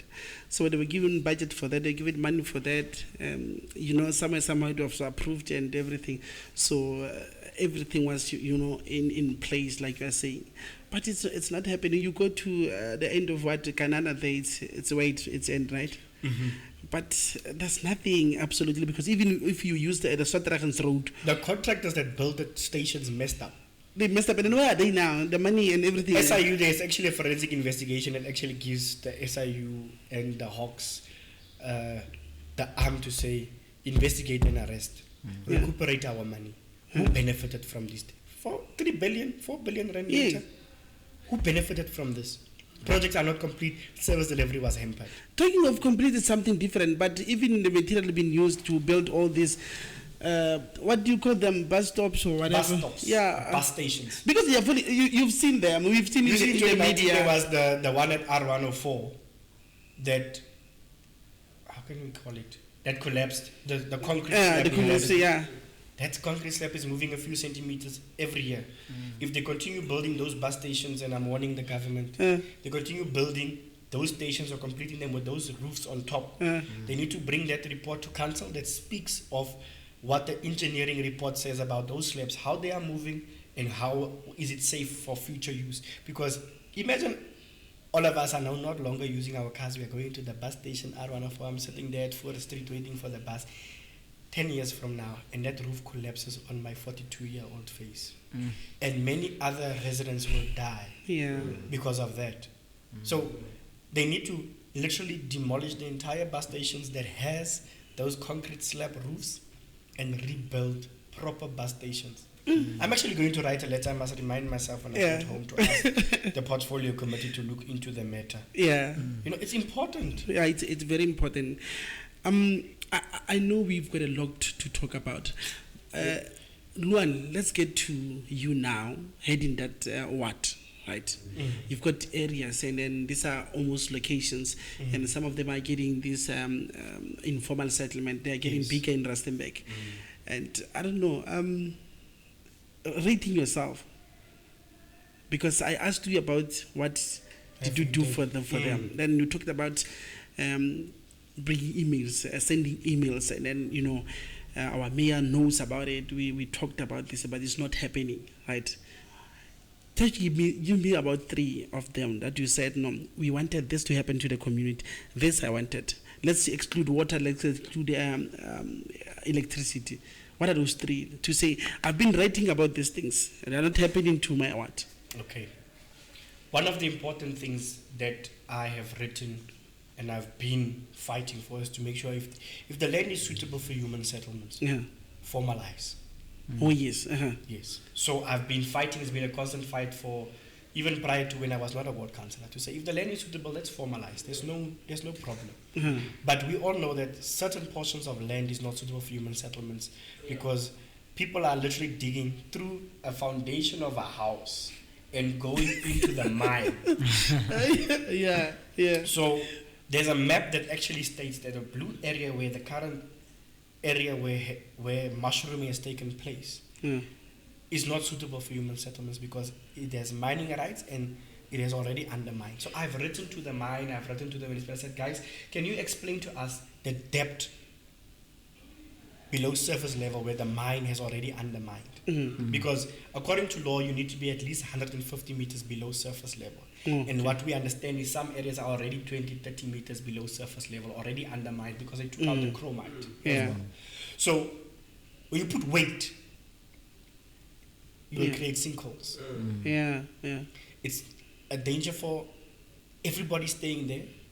It's a danger for the miners underground, and it also affects the mining business. Fine. So that is one of it that I've written. The other one is making sure that our sports grounds are effective. And we don't have that. We don't have that. One thing I want, and I'm happy about, is the Zeneva Community Hall didn't have water. The toilets didn't work. We couldn't utilize it, and it's a revenue-generating facility for the municipality. At least after just knocking on a door, saying that our people don't have water at the hall, can we rectify through civil? Now there's water in the toilets. Wow. Okay. They also want to upgrade. Our swimming pools, they have now advertised to say that they want to effectively make the swimming pools work again. And that's where the grant is, right? It's just only one thing in. Yes. I think there are few. There's the Kalimpak swimming pool and there's the Zeneva swimming pool. Oh, yes. So we need to rectify all that. So I've written, I've asked, we've discussed. They said they are looking into making that the pools are functional again. Must also note that a lot of things cannot happen overnight because of budget constraints. There's a tender coming out through Department of Arts and Culture to build a sports facility in Nkandla. I think it's a 7-a-side or what. Yeah. But to build it, but they are still busy working on some other issues before they can actually do that. But it looks like Nkandla is it's just full of shacks there. I don't know, where do you put that? You see, those shacks there are actually, apparently the land, as you come into Nkandla, that open space before was earmarked for a school, if I'm not mistaken. So people are building there? They built there. The former ward councillor put his offices there. And all of a sudden, I inherited all of this mess. Yeah. But I'm not complaining. Okay. It's my duty. It's a succession. So I need to fight to make sure that we get things right. So we also need to look at, many of the informal settlements are not South African. Majority of them are foreign nationals. Oh, yes. Are they documented? Number one. Home Affairs needs to come on board and help. So we also need to look at another issue that is burning is the road infrastructure in Boschfontein. Yeah. They don't have roads. You're going to see what's going to happen. Before 2026, PMU, because MIG funding is done through PMU, they will come with a project to say, no, we need to do 3 kilometers of road. Then they come and just patch 3 kilometers of roads, and then they clap hands for themselves and say, we did not perform. You cannot have people stay in an area for over 20 years and they don't have proper roads. But you build RDPs there. Yeah. And you clapping for yourself and said we did well. And it's been a very long time. It's so long. A very long time. Even when this Nkandla was built, they did not even have water. So they still don't have water. Even now as you speak, yes, I know that. So it's a problem. And it's a problem faced everywhere. go to every area where government has done a project. It doesn't last. Yeah. So we need to rectify all these things. We need a government that has an appetite. We need officials that has an appetite. We need politicians that have an appetite for change. If we don't have an appetite for change, we will not see the city go where it's supposed to be. Greater Baitikong should have been far. Yeah. Now people have made money out of this thing of selling land illegally off to the people. The allegations are the former councillors that used to be councillors made money of selling land. And last night we actually, SEPS arrested 5 individuals, foreign nationals. They said to me it's foreign nationals that were busy with illegal connections in Zinjava. And I applaud the South African police services for making that arrest. But it's a little too late, because when it started back then, we should have been proactive in monitoring and making sure that these, because now it affects service delivery. We have water losses, we have electricity losses amounting into the hundreds of millions, and residents are not having an appetite to pay for their services anymore. Because Sunrise Park, people don't want to pay because there's illegal connections on their Sunrise View, because there's illegal connections on their transformers. Those are the basics that we needed to get right. Yeah. And now you can't just go and take off, because we're going to have a lot of protest action happening. And government will, and the courts will say, but what is your plan of action? You cannot evict people, you need to have alternative land. My biggest hope and prayer is that we find alternative land and move people to alternative land where we can actually service them. Give them a stand that has a connection to sewer, water and electricity and roads. Don't give people gravel roads. You want to speak of a smart city, building a smart city, but you can't give people gravel roads in townships that are already existing. But it's just a saying when you talk of a smart city. But because those are the things that you wanted to get to your to be performed there, maybe to be there available. And I love the fact that you're thinking of sports, and then we are having a lot of young people in Rustenburg. Then we have them who are not even working, those sometimes who need fitness and so on, or who need something to do.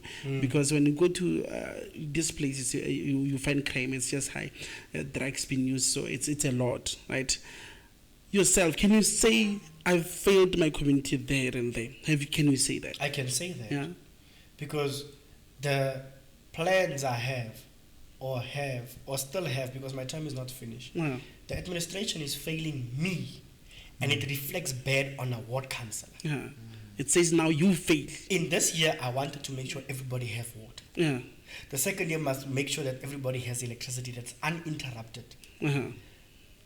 Make sure that the roads, okay, they've come and they've done some patching in Kalim Park and Zinjava. Some patching that assisted with the road infrastructure in there. In my street alone, fighting 3 years, 4 years, 5 years, even before I was a ward councillor, I asked them, guys, can we have stop signs? Today I have stop signs that are 1.8 meters long. It's way on top. So you see it coming from a mile, you know? So there are things that one could literally pat yourself on the back, because it's government's duty to make sure that they deliver what we are promising. It's because as ward councillors we say, I want to make sure my residents have water, they have electricity, there's no blocked drains, the streets are working. But it will not happen in a municipality that fails its own administration. We see water leaks running down the road for months. It's not like the employees doesn't have the appetite to do that. They don't have the resources, guys. We need at least 10 TLBs to tackle all the water leaks. In 6 months. We don't have that. We have 1 or 2. Then it breaks down. Then we go and borrow at parks. That TLB that digs graves. You understand what I'm saying? Those are the basic things. So government fails its own self. It reflects bad on ward councillors. And then people will say, "Hi, my councillor didn't perform." But I can say, you know what? I fought a diligent fight, and I will continue fighting a diligent fight, no matter what. They can even shoot me, it's fine. Now, let's take 100 now for you.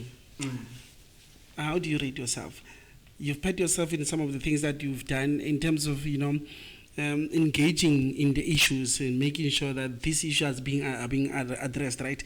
You go to your council chambers and then you address these issues. They know about this issue. Maybe somehow you voted for it. Please, we need to have the grounds there. We need to have these reservoirs and so on. 100%, how much do you give yourself? I give myself a wonderful 85%. Wow, 85%.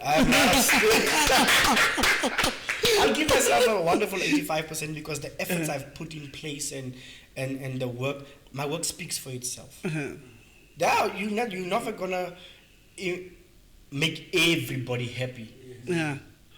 I know I've not made certain people happy, hey? Yeah. Because I told them also where to get off. Oh, because of a certain expectation that was had. You need to put your foot down. Yeah. You cannot make every resident happy. Unfortunately, it's the reality, it's how it goes. And you will always have naysayers. Yes. Yeah, no. They will talk behind my back and then the people will come and tell me, Luan Bona messenger,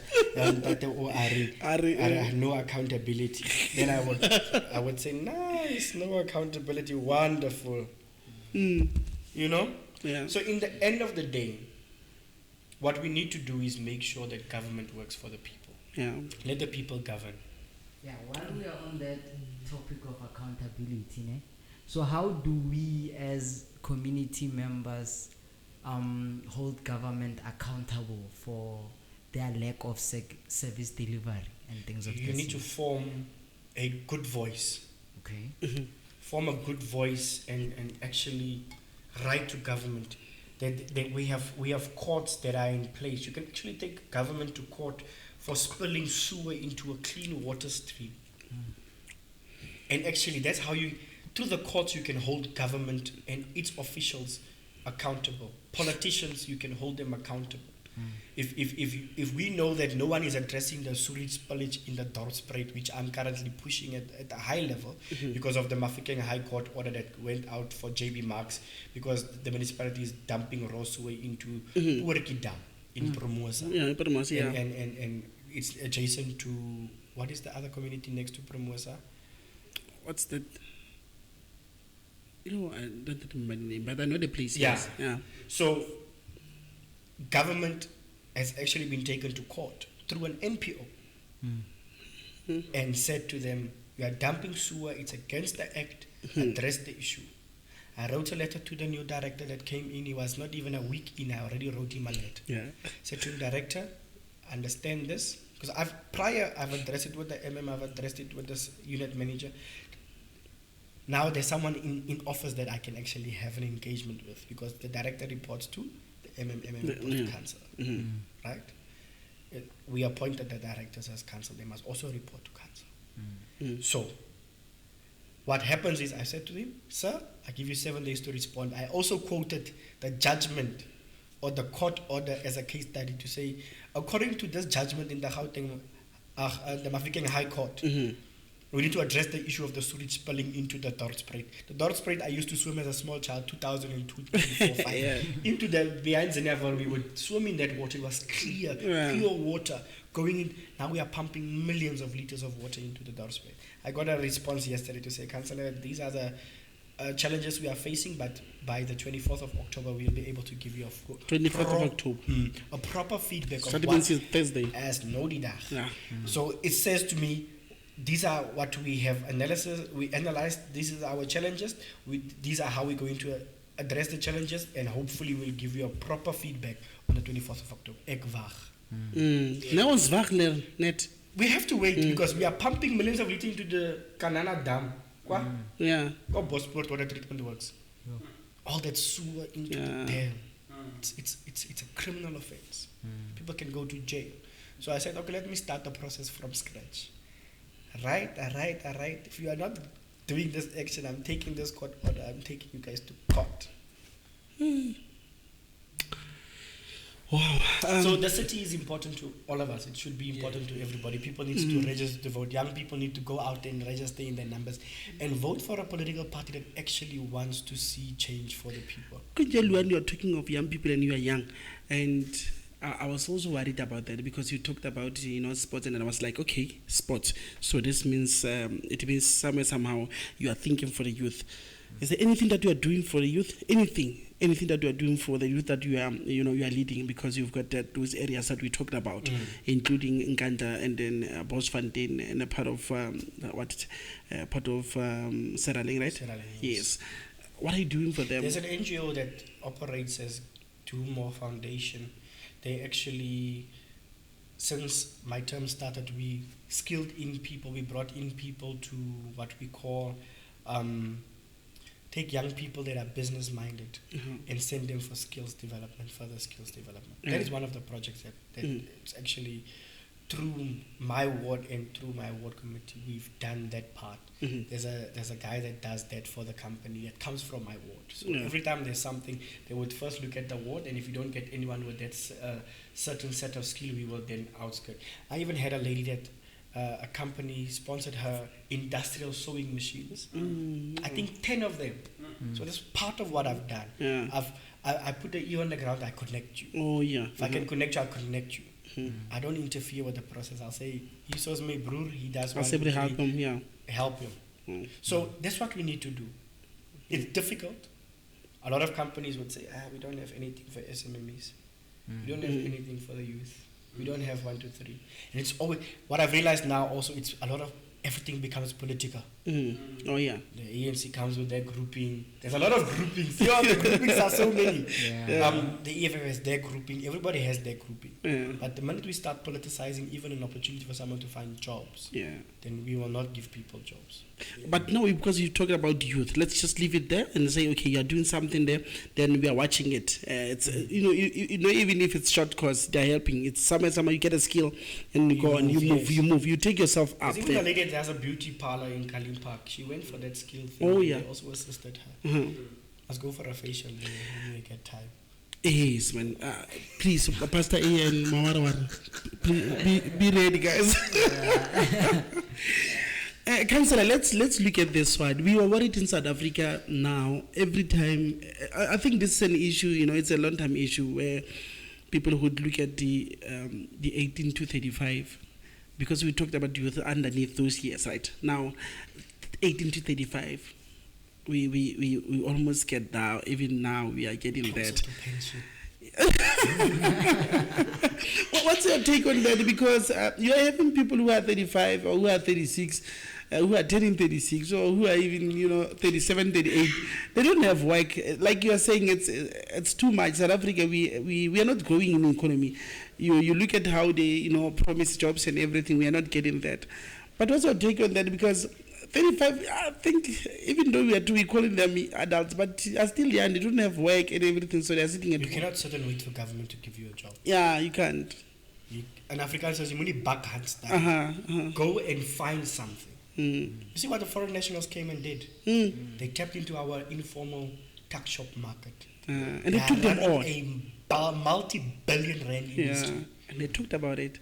I just, on my own calculation, I did a small calculation, I think a year or 2, 3 years back. And in the Bujinara alone, it's a multi-billion rand industry. Yeah, true. It's a multi-billion rand industry. It's an industry that's not taxed. Yeah, true. So we need to come back and do self-introspection. Let's take back what belongs to us. But also what we have realized, we have so many people, lawyers, they are jealous. I won't want to buy from my brother because I don't want the money to circulate. Can we circulate the money between us? I have a tuck shop. You sell chicken. You have vegetables. You got a saloon. Yeah. Let's circulate that money amongst our own selves. And it's not happening. That is what the foreign people they are doing. Have you seen the Somalians? Have you seen Zeneval Even complex? the Indians, you watch how they go and look Zeneval complex alone. The Somalian Ethiopian community. Those what they call wholesalers. I buy from you all the milk you got. And I'm selling it to all the other tuck shops I know in the locations. I come back to you to buy the milk. I'm just a distributor. I don't own a shop. I'm a distributor. I'm buying your milk. I'm selling it to you and to you and to you and to you. I still make my money. You make your money. They make their money. They are now even tapping into our taverns. Yeah, Have true. you seen it? I saw it. Yeah, Gavani, I saw it. They tapped into the market and they are making it. It's not like we have the potential as South Africans to do that, and they call us lazy. and I hate it. Yeah. I hate it with a passion. The salon industry is a multi-billion rand industry. Foreign national women, foreigners, women are running that market. Look at our inspiration must come from Sheldon that does Legends Barber. Not a guy that started cutting hair on a stoop in Gauteng. You have the guy, what is his name, Baloy, the Batu. Yes. Yeah. He's now he saw an opportunity, he worked on it, Yeah. and your own brain It is growing. Yeah. your brain needs to grow. Tomorrow, 10 years from now, I must be able to see this podcast as a multi-million rand industry that does marketing, Yeah. and that does video and everything, journalism, Yeah. in years to come. Yeah. So you start somewhere, and you Exactly. pick up. You see sponsors coming in. You look at McG and them. They started somewhere. Yeah. Talk nonsense, that was proud. It needs to start somewhere, Yeah. guys. And we, And they are as South proud, Africans, yeah. every South African, I think God loves this country so much that wherever we go in the world, we make an impact Yeah. as a South African. So that's what we need to do, and that's how we need to move. We need to make sure that we tap into the market, force government to hold him accountable, force government to do what they promised to do in the Constitution. Yeah. Basic human rights, I love your it. water, I love it. clean environment, sanitation. You need to be able. The government does not give jobs, but government must make the environment conducive Yeah. that can create jobs. So if And that's we what- have a smooth run municipality, Yeah. we can get 10 companies that comes and builds factories. Exactly. In the And you talked of investment, so you invest where you can see the service development. if I'm a billionaire, I'm not going to take 500 million rand and come and build a factory in Rustenburg when I know there's always power outages. Yeah, exactly. You I'll can- also look at the financial statements of the municipality to say, okay, no, they're actually collecting revenue. Yeah. They're actually above 85%, which is a good collection rate. And monthly, they have a very good collection rate. How they are spending it, how they are reinvesting their money. Exactly. And okay, water leaks are attended according to the AGs. The AG report says the water leaks are attended in time. Power outages doesn't last longer than a day. Single complaints are done within 3 hours. Massive outages due to other components are addressed within at least this time frame, and they keep into that. People look at those type of things before they come to a city to make investment. Yeah. They look at the mayor, the face of the city, the political head. Is the mayor The first city speaking? scene. Is the mayor selling the city to the people? We should have had business breakfast with big companies every 6 months to say, Rustenburg is Yeah. this. We have done this. Sell we have it, sell improved." it. Sell the Yeah. city. Make the city attractive to investment. Are we making Rustenburg attractive to investment? Yes or no? Yeah. At this stage, I don't believe we are. We are not. Definitely not. Yeah, absolutely not. And it's going to be a very long road. And I love the fact that you alluded on certain basic rights, and we talked about it along the discussion that we have. And it's painful that you are talking of water. We are talking of something that is as a basic need. And then we're talking of, today we talk of electricity, and then next year, I think NERSA is also talking about that in terms of a meeting with ESCOM and discussing the tariffs because they are going up again. You think of South Africa, you think of many villages, not just villages, but remote villages that do not have the power to just, buy for 100 rand. They They don't can't. even have the money to do that. Said- And it becomes a problem because how do you expect a matriculant that is writing year-end exams and the parents cannot afford mutlakas? Yeah. So those are the things that we need to rectify. Yeah. From local government, provincial, national government. To go there, up there. Let's make this country attractive again. Pastor Mawara, it has been a very, very, very. Before we close, what sport do you like? Sporting code? Sports. Yes, I actually love rugby. rugby. Which team in locally? Local Yeah. sports is the Stormers. The Stormers. They're Yeah. in Cape Town, based in Yeah. Cape Town. Yes. I used to look at the Blue Bulls and like, Okay, I love the Blue Bulls. Yeah. Soccer locally, Yeah. I'm divided because the one then they perform, then they don't perform. So I just look at them while they play. Okay. Which one Okay. do you love? You may watch it. Just love it. Let's go to. We're going to Pirates now because Pirates have done well. So. Wara. Yeah, you have to. You have to. Wara, it's So yeah, that's me. Yeah. But I believe we can turn. There's going to be a turning point in the city. Yeah. Before it gets better, it needs to It needs to fail completely. Then we can build from the ashes. Yeah. Before we close it off, Maura wants to say something? Yeah, I was about to say, I think also we need to get the youth interested into the politics and understanding how exactly a municipality should work, so that we can be able to interact with the municipality as well as hold them accountable for where they are faulting us as well. Yeah, you see, this is one of the reasons why we have got councillors like Steiner, and then we are thankful for the opportunity again, because we never get the chance to speak to you. Yeah. When I say to you, I'm talking about everyone in this cycle, because it's politicized, too much politics. Very politicized. Yes, I know. So when we try and get issues to discuss issues thoroughly, so and not to get involved. Somewhere we are somehow being forced to be politically also correct, and then we cannot all be that. You know politics, and then for us it's not about politics, it's about fixing the country, about fixing it. We're talking of service delivery, and then today we have just said so many things that we do not know. I'm just thinking for viewers of Life and Stories Network, we are thankful for this brother, because now I'm talking a brother because he's very young, and then you are thinking they not here, because it's like now when you talk of politics, it's like too much promises. We promise this thing will happen, this one is in the pipeline, this one it's just a minor thing, we'll get it done.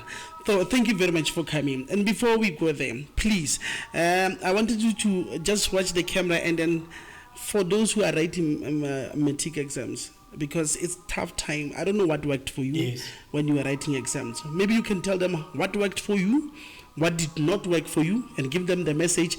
And later maybe we can just also give the social networks that you are in, maybe when they want to get help from you, because I know your words will also be watching this episode. So I would like to just wish them all the best, all the matriculants writing exams, year-end exams. It's important. What worked for me was, the problems in my parents' house are not my problems. Forget about the stress in the house. Make sure that you are focused on your books right now, and make sure that you understand what you need to do. Do not do something out of your comfort zone, and spend enough time in studying, and always make sure that you read your questions twice or even thrice if you don't understand the question in exam paper, and then answer it. Don't rush. In Afrikaans sê hulle 'n lastige hond verbrand sy mond. So you don't want to do that. Don't rush, but make sure that you do it in the stipulated time.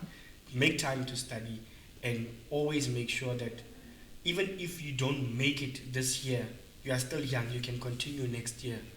Don't give up yet. Life is not about giving up. Life is about pushing, and push hard. Wow, that's a nice message. You're also a life coach, ne? I'm not. Where can they find you? Yeah, what is it, something? They can find me on social media, on Facebook, King Luan Snyders. They can find me on Instagram, Lu_1_Snyders on Instagram. And I'm not usually much on Twitter. Twitter's a dangerous place. So you'll find me on social media. Facebook, it's one of the platforms, and that's where I am. But thank you for having me, guys, on your podcast. It's actually good. I actually wanted this to happen for a long time, because a lot of people don't know, and we can use this as an information sharing platform.